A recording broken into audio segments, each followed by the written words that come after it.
Ceci est une émission payée par l'heure de la bonne nouvelle.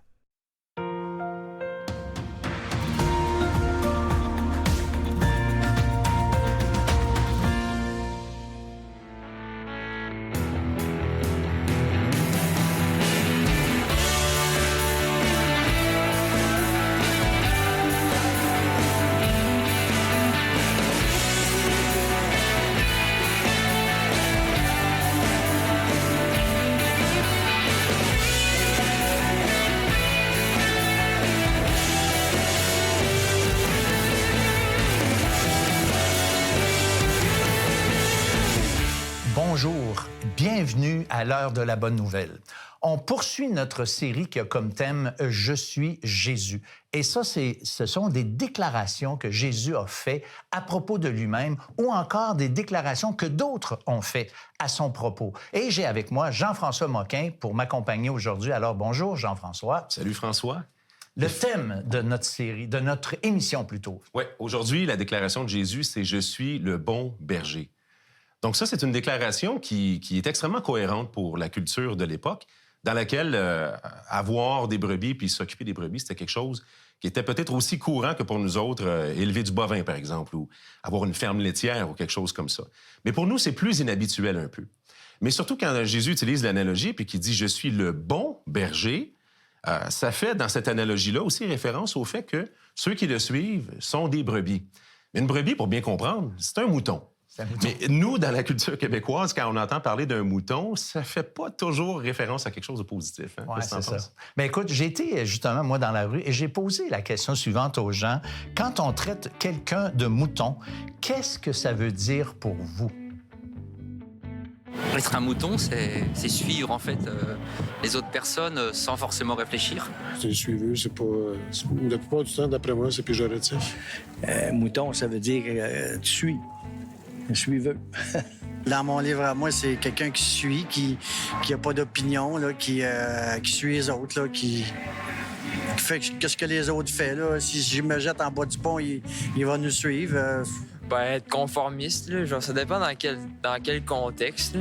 C'est sûr que les gens utilisent ça de façon un peu péjorative. Là, un suiveux, quelqu'un qui n'a pas vraiment une pensée propre, qui suit les façons de penser d'autrui. Quelqu'un peut-être qui est vulnérable, qui n'aura pas d'identité, il se sentirait peut-être comme attiré vers des gens qui ont un caractère fort, peut-être pour les associer à eux.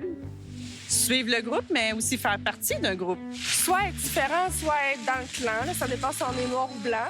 Tu suis, c'est pas toi qui décide vraiment de ce que nous tu t'en vas, tu suis le chemin de quelqu'un d'autre. C'est pas nécessairement négatif, parce que tu peux suivre un bon leader.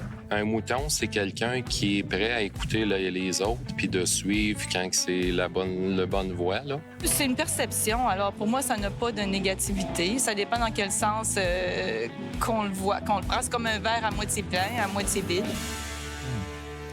C'est ça, Jean-François. Je trouve ça intéressant parce qu'il y a quelques-uns même ont dit que c'était pas si péjoratif que ça, ou nécessairement péjoratif, parce que l'idée de suivre un bon leader, ça peut quand même... c'est pas nécessairement péjoratif, effectivement. Oui, effectivement. Mais ça démontre quand même à quel point, dans notre culture, effectivement, l'utilisation du terme est majoritairement péjorative.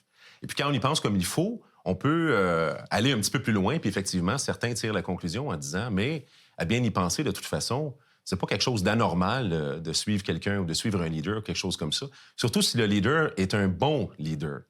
Mais c'est intéressant parce que ça fait vraiment ressortir, je pense, la question, un petit peu le pouls de qu'est-ce qui se passe dans la tête d'un Québécois quand on entend parler d'un mouton. Oui, mais Jésus, lui, c'était quoi sa façon de voir la chose? C'est très différent de ce que nous, quand on traite quelqu'un de mouton, là. C'est la partie qui est importante. Puis c'est la raison pour laquelle, d'ailleurs, on traitait la chose de cette manière-là en commençant. Parce qu'il ne faudrait pas faire l'erreur de penser que notre compréhension culturelle par rapport à qu'est-ce que c'est un mouton, c'est le référent culturel de Jésus quand il est en train d'expliquer. Pas la même chose. Et puis qui dit « Je suis le bon berger ». En réalité, dans la culture juive, c'était plutôt le contraire. Et quand Jésus mentionne qu'il est bon berger, c'est encore plus clair par rapport à ça. Il y a quelque chose de positif, au contraire, parce que la brebis ou le mouton, il a besoin de quelqu'un qui s'occupe de lui, qui le nourrit, qui en prend soin, qui le brosse, qui le protège des prédateurs et tout ça. C'est ce qu'on va voir ensemble. Puis de toute façon, dans la vraie vie, Jean-François, on suit toujours quelqu'un. C'est pas évident de jamais dire, prétendre ne suivre personne, c'est pas si évident que ça. Alors, restez avec nous parce qu'on va traiter de ce sujet-là plus en profondeur après la pause. Dans l'Ancien Testament, Dieu se disait lui-même être le berger d'Israël. Il y avait aussi les rois que Dieu considérait comme des bergers et bien sûr les sujets. C'était des brebis. On est loin de l'illustration québécoise où le mouton, c'est quelqu'un qui fait juste suivre. Ici, on voit vraiment la nature puis le caractère de celui qui aime ses brebis. Vous avez des questions ou des commentaires sur ce que vous venez d'entendre? Contactez-nous par téléphone ou réagissez sur les médias sociaux.